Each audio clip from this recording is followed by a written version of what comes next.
तो ये देखियो जयनगर ओवरब्रिज के लेल सरिया कोन प्रकार से अंदर देल जाए है। ई सरिया 40 मीटर जमीन के नीचा अंदर देल जेते।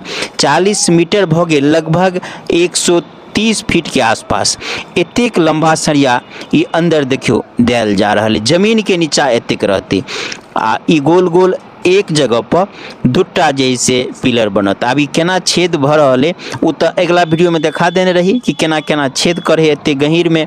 पहले एकटा मशीन एले उ फेल भ गेलै त लबका मशीन से आब छेद होइया, उ वीडियो अहाँ के देखा देने छी। आब ओइ में ई सरिया डालल जाए है आ एते गहीर लगभग 130 फीट गहीर सरिया डाल क जोड़ जोड़ क आ तब ओइ में ई जैसे मसाला सीमेंट सब द क जमात तब जाकर एतेक मजबूती हेते। अगाड़ी चलू जे एठाम काम भ रहल है ओकर ओरिजिनल आवाज के संग अपने सबके छोड़ रहल छी। आब ई देखियो धीरे धीरे ऊपर किरान लागल है, ओहो के वीडियो आगा देखा रहल छी। या देखियो ई जे से अंदर सरिया पूरा डाल देल।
ऊपर का लीजिए, काम वाला एरिया का नहीं लेना है वीडियो।